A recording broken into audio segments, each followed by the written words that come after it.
Everyone and welcome back. हमने पिछले lecture में सेविंग फंक्शन या बचत फलन के बारे में पढ़ा था, जिसे हम बचत प्रवृत्ति के नाम से जानते हैं। तो इस लेक्चर में हम उसी टॉपिक को आगे कंटिन्यू करेंगे और बचत प्रवृत्ति के प्रकार के बारे में पढ़ेंगे। तो बचत प्रवृत्ति दो प्रकार की होती है। पहले होती है सीमांत बचत प्रवृत्ति और दूसरी होती है औसत बचत प्रवृत्ति। तो इस लेक्चर में हम सीमांत बचत प्रवृत्ति के बारे में पढ़ेंगे और औसत बचत प्रवृत्ति हम नेक्स्ट लेक्चर में करेंगे। तो सीमांत बचत प्रवृत्ति होता क्या है? जैसे वर्ड से क्लियर है, सीमा का अंत। दैट मीन्स जो हमारी अतिरिक्त आय जनरेट हो रही है, उस अतिरिक्त आय में से हम कितना भाग बचा ले रहे हैं। दैट मीन्स उसका कितना भाग हम उपभोग पर व्यय नहीं कर रहे हैं, इसे हम कहते हैं सीमांत बचत प्रवृत्ति। तो इसको हम फॉर्मूले की तरह लिख सकते हैं। औसत बचत प्रवृत्ति को हम डिलीट कर देते हैं, इसको हम अभी नहीं पढ़ेंगे। इसका फॉर्मूला हुआ बचत में परिवर्तन डिवाइडेड बाय आय में परिवर्तन। तो सीमांत बचत प्रवृत्ति को हम कैसे दर्शाते हैं? सीमांत बचत प्रवृत्ति बचत में परिवर्तन और आय में परिवर्तन का अनुपात होती है। सीमांत बचत प्रवृत्ति को हम इंग्लिश में मार्जिनल प्रोपेंसिटी टू सेव कहते हैं। तो इसीलिए हम इसको शॉर्ट फॉर्म में MPS लिख सकते हैं। M for marginal, P for propensity, S for save. तो मार्जिनल प्रोपेंसिटी टू सेव का मतलब है कि जो चेंज इन सेविंग हो गया, डेल्टा से हमने चेंज दिखाया है, divided by change in income. ये क्या दर्शा रहा है कि ये जो Y में जितना चेंज हुआ है, उसका कितना भाग हम बचा ले रहे हैं। दैट मीन्स हम उपभोग नहीं कर रहे हैं। एक एग्जाम्पल लेके चलते हैं। मान लीजिए मेरी इनकम है 10,000 रुपए। इस 10,000 में से मैं 8,000 का उपभोग कर रही हूँ और मैं बचा ले रही हूँ 2,000 रुपए। तो 2,000 प्लस 8,000 इज इक्वल टू, क्योंकि y is equal to c plus s होता है, तो y की वैल्यू ये, c प्लस s की वैल्यू हमारी 10,000 होगी। मान लीजिए मैं कोई भी रीजन है, मेरी सैलरी हाइक होती है, सैलरी में इंक्रीज होता है, मेरी सैलरी बढ़कर हो जाती है 12,000 रुपए। तो दिस इज, ये y है, ये y1 हो गया, ये c है, यहाँ पे हम c1 कर लेते हैं। तो मैं उपभोग में भी कुछ ना कुछ इंक्रीज करूंगी अगर मेरी इनकम में इंक्रीज हुआ है। मान लीजिए मेरा उपभोग बढ़कर अब 9,000 रुपीज हो जाता है। इन दैट केस अब मेरा सेविंग भी बढ़ गई और सेविंग बढ़कर 3,000 रुपए हो गई। तो क्या हुआ, यहाँ पे भी 12,000 is equal to 9,000 plus 3,000 is equal to 12,000। तो यहाँ पे क्या हुआ, अगर मेरी इनकम में इंक्रीज हुआ है तो मेरे उपभोग और बचत दोनों में इंक्रीज हुआ है। अब मार्जिनल प्रोपेंसिटी टू सेव या सीमांत बचत प्रवृत्ति ये क्या बताती है कि ये जो हमारी चेंज हुआ है आय में, अब हम करके देखते हैं। हमारी डेल्टा वाई आय में कितना परिवर्तन हुआ है? 2,000 का परिवर्तन हुआ है। और हम यहाँ बचत प्रवृत्ति कर रहे हैं, तो यहाँ पे हम डेल्टा एस की वैल्यू देखते हैं। अब कितना इंक्रीज हुआ सेविंग? 1,000। तो अगर हमें सीमांत बचत प्रवृत्ति की गणना करनी है तो ये डेल्टा एस और डेल्टा वाई का जो अनुपात होता है उसे हम सीमांत बचत प्रवृत्ति कहेंगे। तो इसको हम इस तरीके से भी लिख सकते हैं, 1,000 डिवाइडेड बाई 2,000। 0 0 कैंसिल हो जाएगा, 1/2 इज इक्वल टू 0.5। तो हमारी MPS की वैल्यू कितनी हो गई? 0.5। तो इससे क्लियर है कि हम जो भी आय हमारी इंक्रीज होती है, उस इंक्रीज इन इनकम का, आय में जो वृद्धि होती है उसका हम 50% बचा लेते हैं। 0.5 का मतलब है अगर हमारे पास 1 रुपया बढ़ा तो हमने 50 पैसे खर्च किए।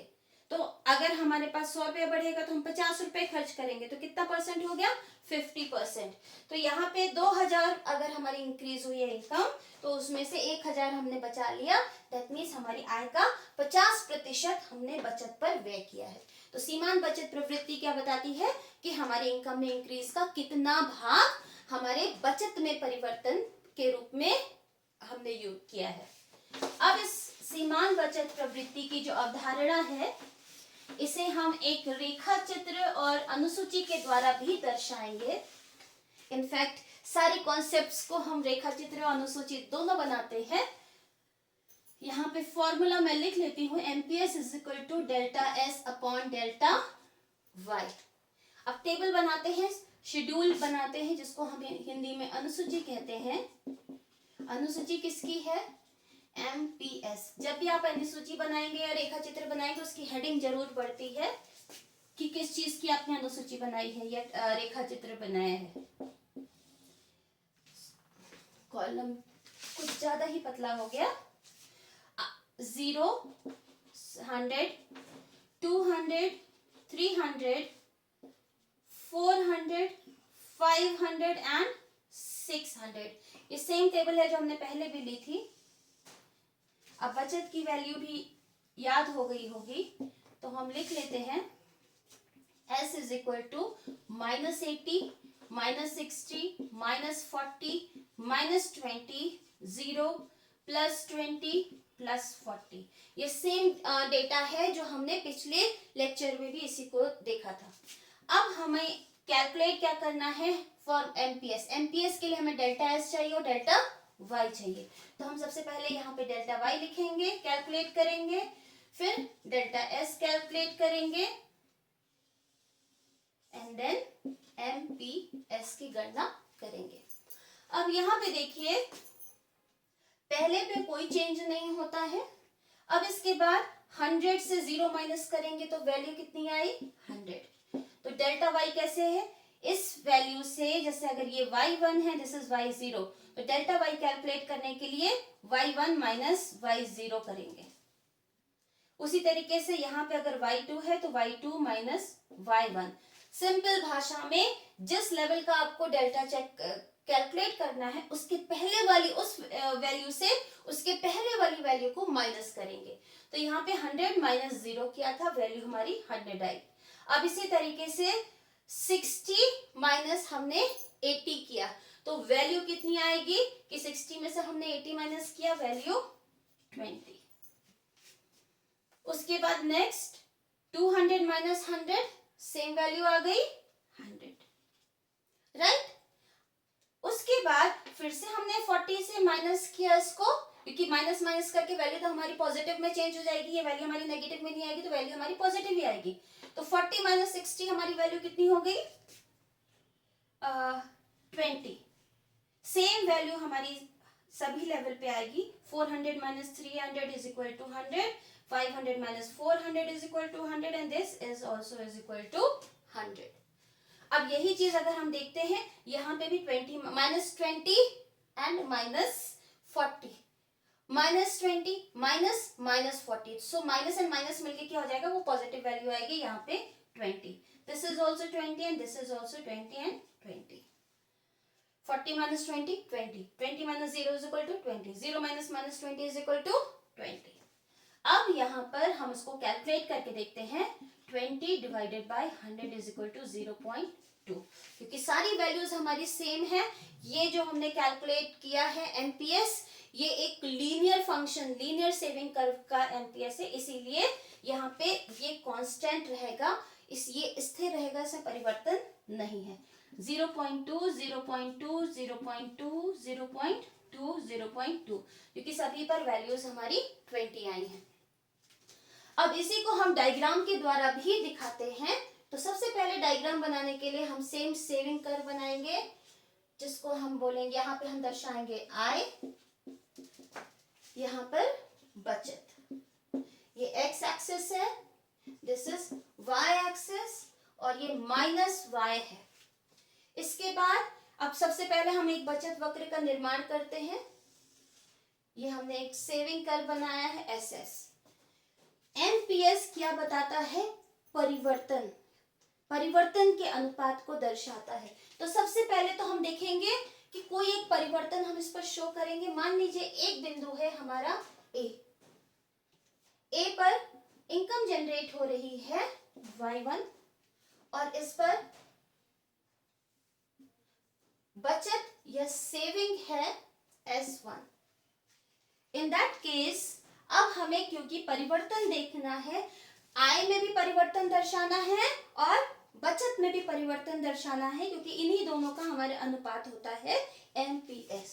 तो ए से हम मूव किए पॉइंट बी की ओर। अब अगर हम पॉइंट बी की ओर मूव किए तो फिर आय भी चेंज हो जाएगी, आय बढ़कर यहाँ पे Y2 हो गई। उसी तरीके से हमारी सेविंग बढ़कर S2 हो गई। अब यहाँ पे अगर हमने एक लाइन और ड्रॉ कर दी, यहाँ पे इसको मार्क कर दिया C, जो इनका कंजंक्शन है दोनों रेखाओं का। अब यहाँ पे हमें देखना है एमपीएस का फॉर्मूला है MPS is equal to delta S upon delta phi. अब रेखा चित्र पे हमने कहाँ पे देखा डेल्टा एस? ये बीसी की जो वैल्यू है, ये वाली जो हमारी रेखा है बीसी, ये पैरेलल है वाई एक्सिस के। तो या जहां पे हमने बचत को दर्शाया है, तो ये वैल्यू है डेल्टा एस या बचत। उसी तरीके से ए सी वाई एक्स एक्सिस के पैरेलल है, जहां पे हम आई को दर्शा रहे हैं, तो ये दर्शाया जा रहा है डेल्टा वाई। अब हम इस रेखा का और इस रेखा का ये जो डिस्टेंस है और ये डिस्टेंस है, इन दोनों का अनुपात लेंगे। तो अनुपात कैसे होगा? BC, डेल्टा एस क्या है? BC, यहाँ पे हमने BC लिख दिया, और डेल्टा Y क्या है? AC। तो BC अपॉन AC इस रेखा चित्र पर क्या दर्शा रहा है? MPS या सीमांत बचत प्रवृत्ति को। उसी तरीके से यहाँ पे Y1 और Y2 क्या दिखा रहा है? Y1 और Y2 डेल्टा S को दिखा रहा है। उसी तरीके से S1 और S2 के बीच में डिस्टेंस क्या है? सॉरी, ये डेल्टा Y है, Y1 Y2 I में परिवर्तन। S1 S2 क्या दिखा रहा है? ये है डेल्टा S, यानी कि बचत में परिवर्तन। तो हम फॉर्मूले को दूसरी तरीके से भी लिख सकते हैं। डेल्टा S की वैल्यू क्या है? S1 S2, यहाँ पे हमने लिखा S1 S2 डिवाइडेड बाय ये वैल्यू क्या है? Y1 Y2। अब इस रेखा पर कोई भी बिंदु हो, चाहे यहाँ A से B जा रहे हैं या B से C जाएंगे या A से वापस हम D जाएंगे, कहीं से भी किसी भी बिंदु से किसी अन्य बिंदु तक अगर हमें परिवर्तन करना है तो हमारी जो एमपीएस होगा वो सेम रहेगा। क्यों? क्योंकि ये स्ट्रेट लाइन है। जब हमारी सीधी रेखा होती है तो सीधी रेखा के हर बिंदु पर जो उसका ढाल होता है वो सेम होता है। और एमपीएस क्या होता है? एमपीएस है बचत वक्र का ढाल। यहाँ पे एमपीएस अगर हम अनुसूची में देखते हैं, ये भी हर लेवल पर सेम है, 0.2 0.2 0.2। इसका मतलब अगर हम एक बिंदु से यानी कि 0 आय के स्तर से अगर हम 100 पे बढ़े तो जो हमारा परिवर्तन हुआ है उतना ही परिवर्तन 100 से 200 के बीच में भी हुआ है। और अगर हम 200 से 300 के बीच में करेंगे तो वो भी ये जो परिवर्तन है इज इक्वल टू ये वाला परिवर्तन है, इज इक्वल टू ये वाला परिवर्तन। दैट मीन्स जो हम आय के लेवल से बढ़ रहे हैं तो आय में होने वाला परिवर्तन और बचत में होने वाला परिवर्तन सेम रहेगा, उसमें परिवर्तन नहीं है। आय में जब भी चेंज हो रहा है 100 का ही चेंज हो रहा है, बचत में जब भी परिवर्तन हो रहा है 20 का ही हो रहा है। इससे क्या पता चलेगा? तो हर लेवल पे हमारी एमपीएस की वैल्यू सेम आएगी। इसका मतलब जो भी चेंज होगा वो सेम रहेगा, तो हमारी लाइन ये सीधी रेखा बनेगी, इसमें परिवर्तन नहीं होगा, कर्व की तरह नहीं बनेगी। अगर कभी कर्व जैसे सपोज कीजिए रेखा ऐसे बन रही है, इसका मतलब क्या है? ये वाली वैल्यू घटती जाएगी। अगर रेखा ऐसे बन रही है तो इसका मतलब ये वैल्यू हमारी बढ़ रही है। लेकिन अगर रेखा हमारी कांस्टेंट है, इसका मतलब ये वैल्यूज भी कांस्टेंट है। तो एमपीएस से पता चलता है कि जो बचत वक्र है वो कैसा है। इस तरीके की जिसमें एमपीएस कांस्टेंट होता है उसको लीनियर बोलते हैं। दैट मीन्स इसमें कोई परिवर्तन नहीं, जो परिवर्तन है वो परिवर्तन समान हो रहा है। 100 से बढ़कर 200 हो गया, 200 से बढ़कर 300 हो गया, और बचत भी 40 से बढ़कर 60 हो गई, 60 से बढ़कर 80 हो गई, 80 से बढ़कर 100 हो गई। दैट मीन्स चेंजेस हमारे कांस्टेंट है। और स्लोप क्या होता है? एमपीएस ही ढाल होता है। क्यों? हमने ये तो कह दिया कि जो हमारा एमपीएस है ये एस का ढाल होता है। क्यों? क्योंकि किसी भी वक्र का अगर हम ढाल देखेंगे तो ढाल का मतलब क्या है? ढाल is equal to change in y। That means y axis पर हम जो भी चीजों को ले रहे हैं divided by change in x, कि हम x एक्सिस पर जो भी चीज ले रहे हैं। तो ढाल क्या बताता है? किसी भी ग्राफ में अगर हम स्लोप देखते हैं रेखा किसी भी लाइन का, तो वहां पर y एक्सिस पे जिस भी वेरिएबल को मेजर किया जा रहा है और x एक्सिस पर जिस भी वेरिएबल को मेजर किया जा रहा है, दोनों में होने वाले परिवर्तन का अनुपात होता है। तो यहाँ पे क्या है? Change in y। जो भी वेरिएबल y एक्सिस पर लिया है और जो भी वेरिएबल x एक्सिस पे लिया है, इन दोनों में होने वाले चेंज को होता है। तो यहाँ पे y एक्सिस पे किसका परिवर्तन दिखाया जा रहा है? डेल्टा एस, बचत का परिवर्तन दिखा रहे हैं। और x एक्सिस पे हम किसका परिवर्तन दिखा रहे हैं? इनकम का परिवर्तन दिखा रहे हैं। तो दैट इज वाई ये एमपीएस की वैल्यू है, और इसीलिए एमपीएस बचत वक्र का ढाल होता है। तो हमने ये डायग्राम देखा और ये रेखा टेबल देखी, इससे हमें बचत इस एमपीएस के बारे में कुछ बातें क्लियर होती हैं। तो सबसे पहला पॉइंट है एमपीएस का मूल्य, जो एमपीएस की वैल्यू होती है, मार्जिनल प्रोपेंसिटी टू सेव का जो वैल्यू होती है वो 0 से 1 के रूप में के बीच में होती है। ये उसकी रेंज है। एमपीएस 0 से कम भी नहीं हो सकता है और एमपीएस 1 से ज्यादा भी नहीं हो सकता। क्यों? क्योंकि डेल्टा वाई को हम मानते हैं, जो डेल्टा वाई में जितना भी चेंज हुआ है वाई में चेंज कितना होता है? 0 से लेके जो भी, मान लीजिए अगर हमने यहाँ पे देखा है तो चेंज कितना हुआ? 100 है, 100 की चेंज हुई है। अब इसमें से हम सेविंग कितनी कर सकते हैं? इस 100 में से हम 0 की भी सेविंग कर सकते हैं। मान लीजिए हमारी डेल्टा वाई है 100 की, तो हम बचत कितनी कर सकते हैं? मिनिमम अगर हम वैल्यू लेंगे तो 0 हो जाएगी। अगर हम मैक्सिमम वैल्यू लेंगे तो इस 100 के ऊपर तो हम नहीं जा सकते, क्योंकि हमारा आय में परिवर्तन तो 100 ही हुआ है। इसीलिए एमपीएस की वैल्यू 0 से 1 के बीच में होती है। एक बार हम कैलकुलेट करके देखते हैं। सबसे पहले एमपीएस इज इक्वल टू 0 देख के चलते हैं। एमपीएस का मूल्य 0 कब होता है? MPS is equal to delta S by delta Y. जब हमारी ये न्यूमरेटर 0 होगा तभी इसका ओवरऑल जो वैल्यू है वो 0 आएगी। तो यहाँ पे वैल्यू क्या होनी चाहिए? 0 upon change in y is equal to 0। तो एमपीएस 0 कब होगा? जब हमारा डेल्टा एस 0 होगा। और डेल्टा एस 0 कब होगा?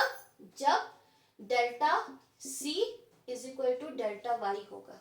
क्योंकि हमें ये तो पता है ना, delta Y is equal to delta C plus delta S.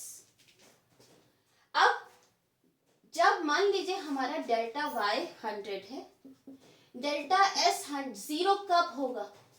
जब हमारा डेल्टा सी इसके बराबर हो। तो 100 प्लस 0 इज इक्वल टू 100। तो इसीलिए एमपीएस का मूल्य कब 0 होगा? जब डेल्टा एस 0 हो। और डेल्टा एस 0 कब होगा? जब हमारा उपभोग में परिवर्तन आय में परिवर्तन के बराबर हो।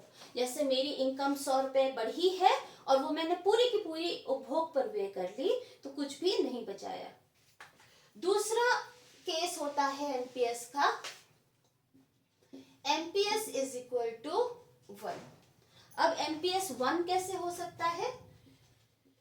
MPS is equal to delta S upon delta Y, और 1 वैल्यू कब आएगी? जब हमारा न्यूमरेटर और डिनोमिनेटर दोनों एक दूसरे के बराबर होगा। मान लीजिए डेल्टा एस की वैल्यू 100 है और डेल्टा वाई की वैल्यू 100 है, तभी हमारी वैल्यू 1 आएगी। तो इसीलिए एमपीएस 1 कब होगा? जब delta y is equal to delta S होगा। दैट मीन जितना i में परिवर्तन हुआ है पूरा का पूरा बचा लिया, डेल्टा c का मूल्य 0 होगा। इसका मतलब अगर मैंने मेरी change in y is equal to change in c plus change in s, 100 रुपए i में इंक्रीज हुआ है और मैंने उपभोग पर व्यय किया है 0, तो मैं बचाऊंगी कितना? पूरी की पूरी चेंज जो हमारा है वो पूरा बच ही गया, तो डेल्टा एस हो गया 100। तो डेल्टा एमपीएस का वैल्यू 1 कब आएगा? जब हमारा डेल्टा एस वाई के बराबर होगा। दूसरा इसके बारे में ऑब्जर्वेशन होता है कि जो अमीर लोग होते हैं, ये देखिए सेम पॉइंट्स है जो हमने एमपीसी में किए थे, ये जस्ट उसके ऑपोजिट होते हैं।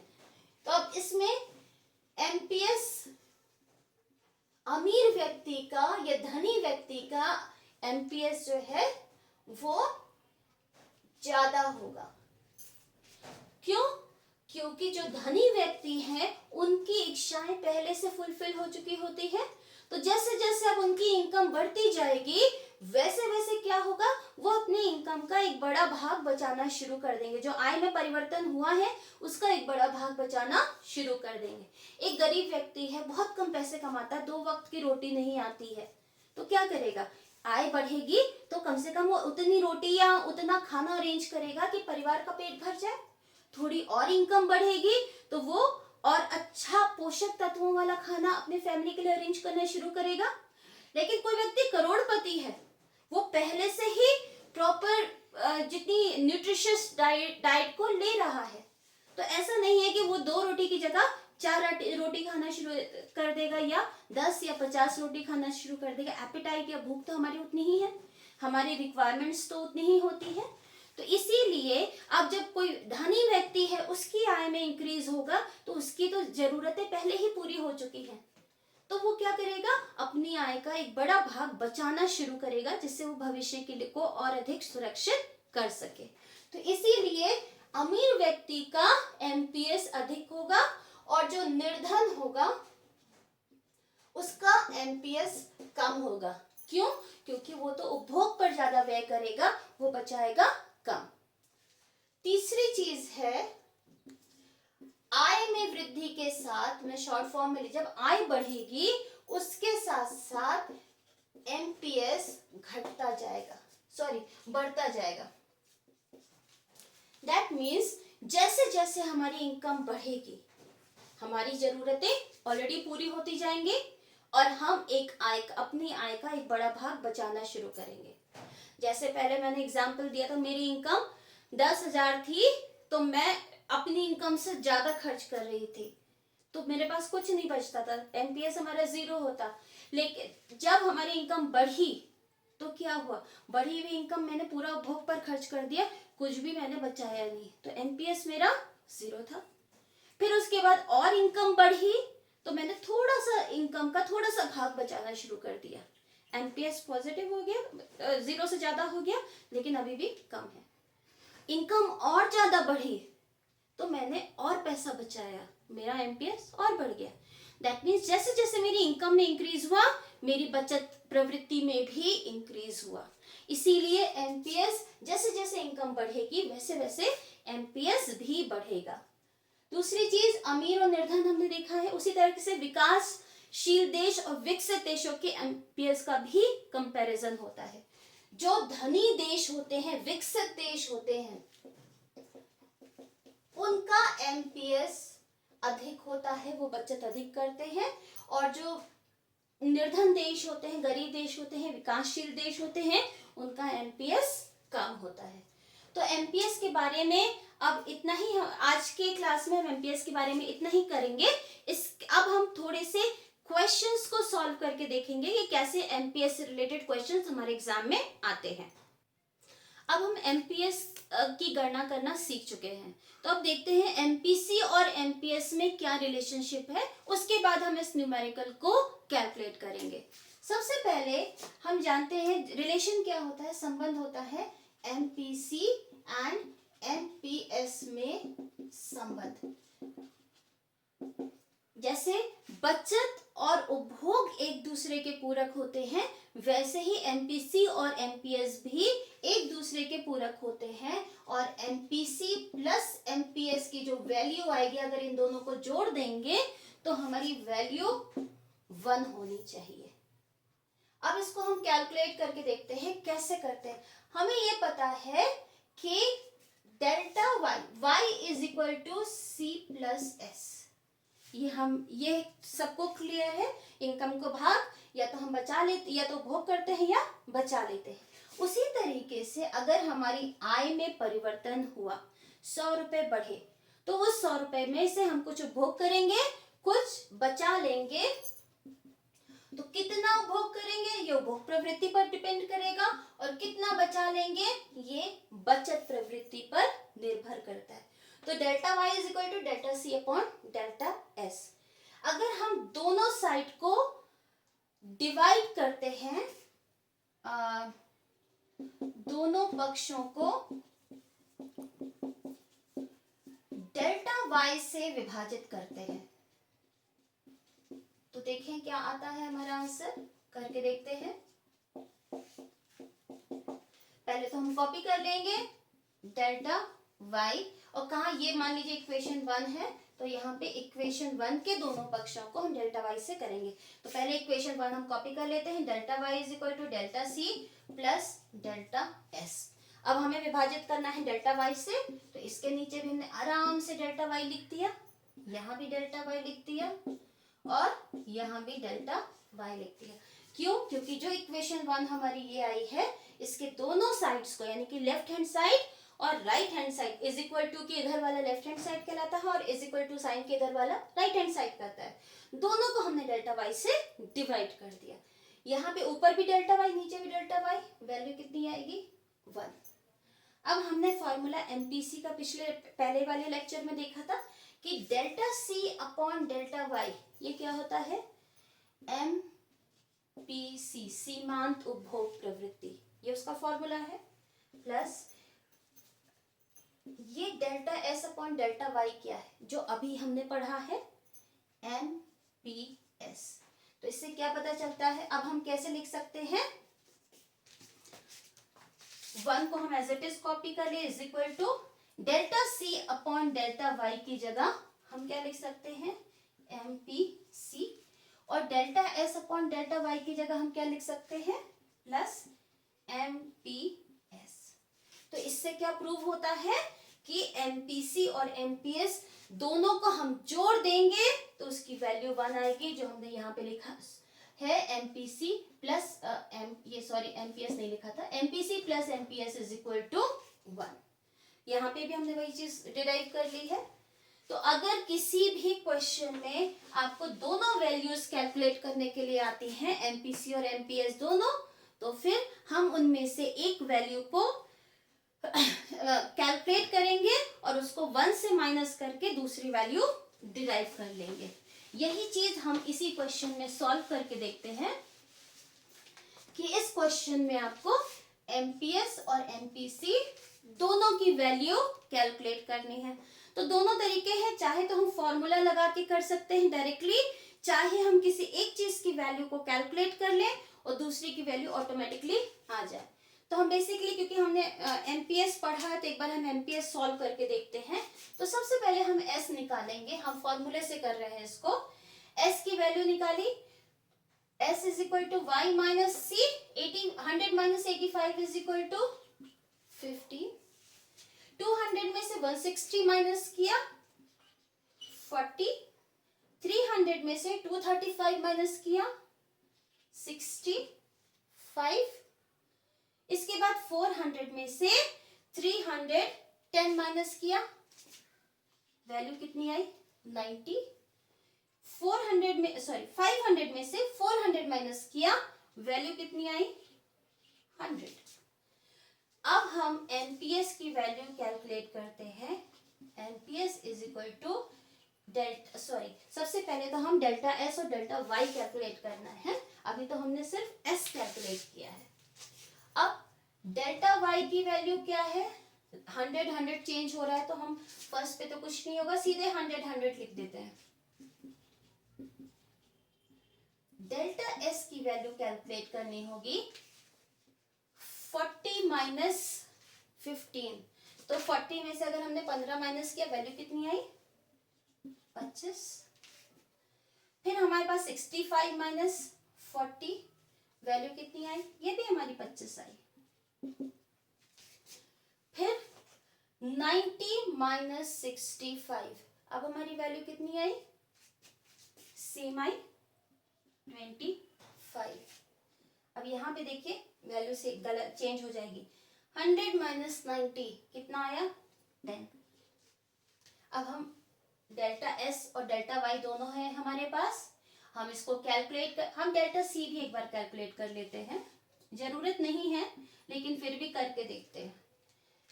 पहले पे कुछ नहीं, फिर कितना डिफरेंस आया? 85 और 160 में 75 का डिफरेंस आया।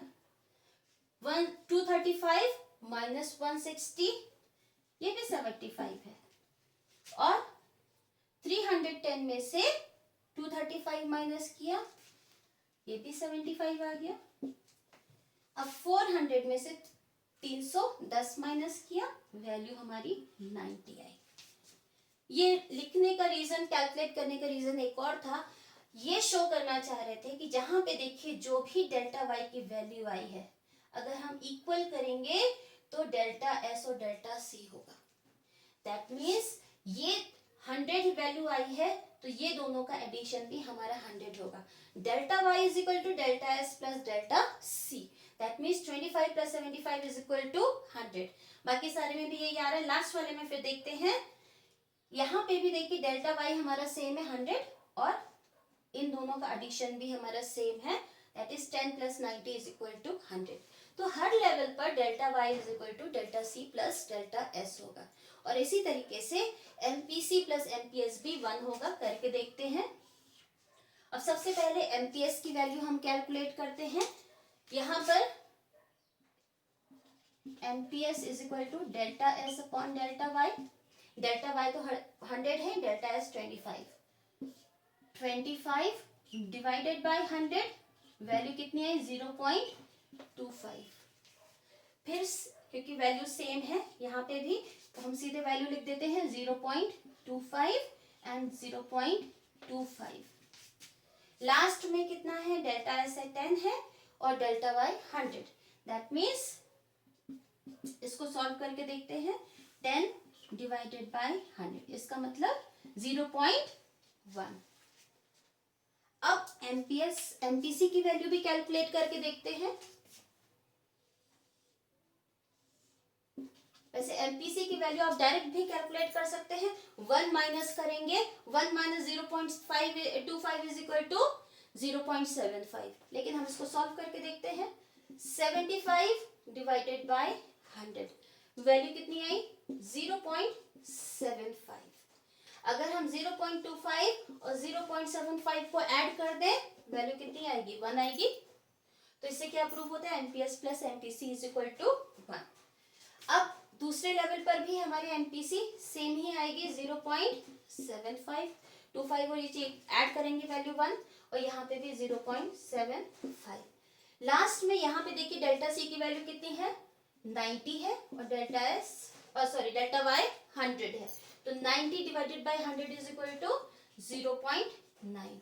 अब 0.9 और प्लस 0.1 करेंगे तो भी वैल्यू हमारी 1 आएगी। तो इससे प्रूव होता है कि एमपीसी प्लस एमपीएस 1 होता है, क्योंकि delta S plus delta C भी हमारा 1 होता है। हम इस वैल्यू को इस तरह से नहीं भी कैलकुलेट करते हैं। अगर हम सिंपल इस तरीके से अगर हम कैलकुलेट करेंगे, यहाँ पे एक बार करके देखते हैं। 1 माइनस 0.25, दैट इज यहाँ पे 1 माइनस एमपीसी करके देखते हैं।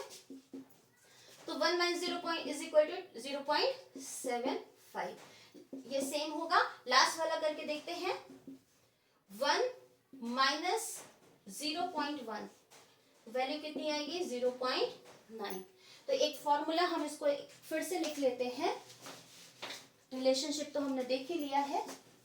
MPC is equal to MPC plus MPS is equal to 1, ये फॉर्मूला हम देख चुके हैं। अगर हमें एमपीसी की वैल्यू कैलकुलेट करनी है तो MPC is equal to 1 minus MPS.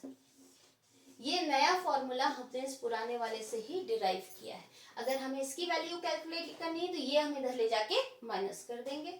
इसी तरीके से अगर हमें एमपीएस की वैल्यू कैलकुलेट करनी है तो 1 माइनस एमपीसी। अगर एमपीएस की कैलकुलेट करनी है तो 1 में से हम इधर एमपीसी ले जाके माइनस कर देंगे, तो हमारा ये फॉर्मूला आ जाएगा।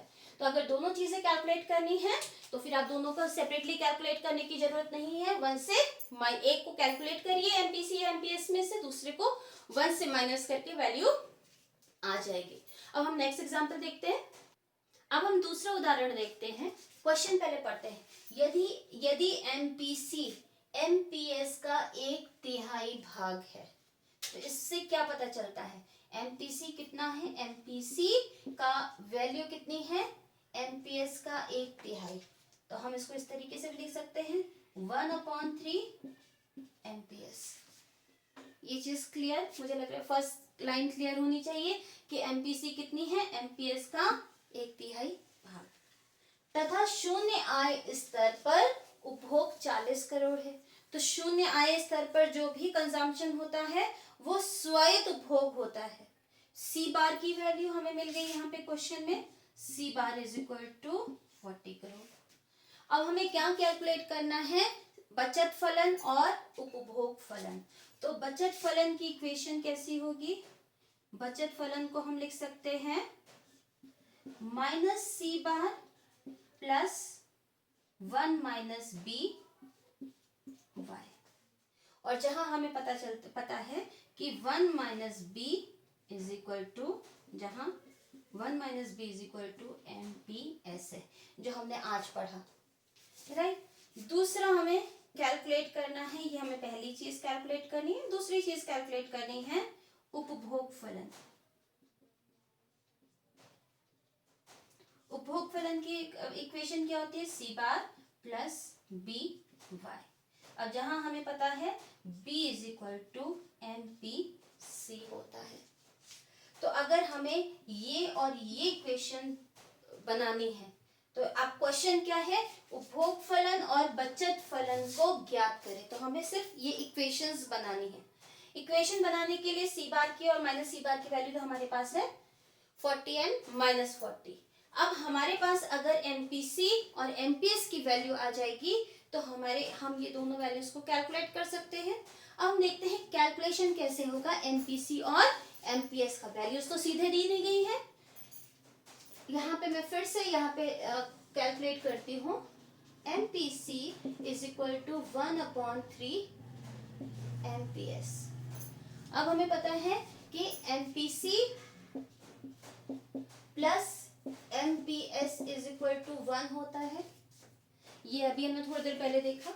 अब हम एमपीसी की जगह ये वैल्यू भी तो रख सकते हैं, क्योंकि एमपीसी की वैल्यू कितनी है? 1/3 एमपीएस है। और जिसकी वजह से हमारी ये दोनों चीजें, ये वाला टर्म और ये वाला टर्म हमारा कॉमन हो जाएगा, एमपीएस में आ जाएगा। करके देखते हैं। 1/3 एमपीएस, ये हमने क्या लिखा? एमपीसी की वैल्यू प्लस एमपीएस, ये तो एज इट इज हमने एमपीएस को कॉपी कर दिया है, इज इक्वल टू 1। क्योंकि अब दोनों टर्म्स हमारे सेम आ गए हैं तो हम इसको सॉल्व कर सकते हैं। अब क्या करेंगे? हम एमपीएस इसमें भी है और इसमें भी है, तो हम एमपीएस को कॉमन ले लेंगे। तो यहाँ पे एमपीएस कॉमन ले लिया, इज इक्वल टू, अब इस एमपीएस की जगह हम क्या इसको इस तरीके से लिख सकते हैं 1। यहाँ पे हमने एमपीएस को बाहर निकाल लिया, हमारे पास बचा कितना? 1/3, सॉरी, यहाँ पे कितना बचा? 1/3। यहाँ पे एमपीएस पूरा का पूरा ले लिए, यहाँ कितना बचा? Plus 1 is equal to 1। अब हम ये सबसे पहले ब्रैकेट के अंदर जो वैल्यू है इसको सॉल्व करेंगे, एलसीएम लेंगे। नेक्स्ट पे भी हम आ जाते हैं। एमपीएस एज इट इज हमने उतार लिया। इसको सॉल्व कैसे करेंगे? एलसीएम लेंगे, जिसके नीचे कुछ नहीं है उसको हम 1 मान लेते हैं। 3 into 1 is equal to 3, right. अब इसके बाद हम 3 को डिवाइड करेंगे, 3 से वैल्यू 1 आएगी। 1 into 1 is equal to 1, plus यहाँ नीचे 1 था उसको हम डिवाइड करेंगे तो वैल्यू हमारी 3 आएगी। 3 into 1 is equal to 3 is equal to 1। अब आगे हम इसको इधर करके देखते हैं। यहाँ पे एमपीएस की वैल्यू अब करके देखते हैं। यहाँ पे एमपीएस ब्रैकेट में लिख लेंगे 1 प्लस 3 इज इक्वल टू 4। नीचे एलसीएम एज इट इज उतार देंगे। 3 इज इक्वल टू 1। तो ये वैल्यू क्या आई? इसको हम डायरेक्ट भी ले जाके 3/4 उधर लिख सकते हैं, लेकिन मैं स्टेप वाइज कर रही हूँ। तो 4/3 एमपीएस इज इक्वल टू 1। अब हम 3 इधर ले जाके क्रॉस मल्टीप्लाई कर देंगे तो क्या वैल्यू आएगी? 4 MPS is equal to 1 into 3। तो 1 इंटू 3 इज इक्वल टू कितना हुआ हमारा? 3 हुआ। अब यहाँ पे एमपीएस इज इक्वल टू 3 इधर पहले से ही है, ये 4 हम इधर ले जाके क्रॉस मल्टीप्लाई करेंगे। 3/4 इसकी वैल्यू कितनी आ जाएगी? 0.75। अब हमारे पास एमपीएस की वैल्यू कितनी है? एमपीएस इज इक्वल टू 0.75 आ गई। अब जब एमपीएस की वैल्यू हमारे पास है, एमपीसी भी हम कैलकुलेट कर सकते हैं। MPS is equal to 0.75, MPC is equal to 1 minus 0.75। वही फॉर्मूला लगाए, 1 माइनस एमपीएस, वैल्यू कितनी आएगी? 0.25। अब हमारे पास एमपीसी की वैल्यू 0.25 है और एमपीएस की 0.75। अब यहां पे हम इसकी वैल्यूज को सब्स्टिट्यूट करते हैं। बचत फलन में सी बार की जगह अगर हम सेविंग फंक्शन बना रहे हैं, सेविंग फंक्शन में सी बार माइनस में हो जाता है, तो -40, क्योंकि आपको ये क्वेश्चन में दिया गया है, प्लस 1 माइनस बी जो कि एमपीएस है, उसकी वैल्यू हमने कैलकुलेट की 0.75 ये इक्वेशन हमारी बचत की हो गई। ये बचत फलन है। अब दूसरा हमें कंजम्पशन कैलकुलेट करना है। स्वायत्त उपभोग हमें 40 दिया गया है, प्लस बी की वैल्यू हमें लिखनी है जो एमपीसी है। एमपीसी हमने कैलकुलेट किया 0.25 और फिर ये y। अब इसके बाद आपको कोई भी इनकम लेवल दिया जाएगा, आप उस इनकम लेवल पे कंजम्पशन और सेविंग दोनों को कैलकुलेट कर पाएंगे। अब देखते हैं नेक्स्ट क्वेश्चन। आज की क्लास का हम लास्ट एग्जांपल देखते हैं। बहुत छोटा सा एग्जांपल है। बचत वक्र के y एक्सेस के ऋणात्मक पक्ष पर ₹50 करोड़ पर आरंभ होता है।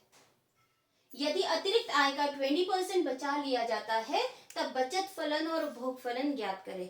तो ये सेम क्वेश्चन की तरह है कि हमें बचत की इक्वेशन बनानी है और उपभोग की इक्वेशन बनानी है। अब हमें क्या दिया गया है? ये ₹50 करोड़।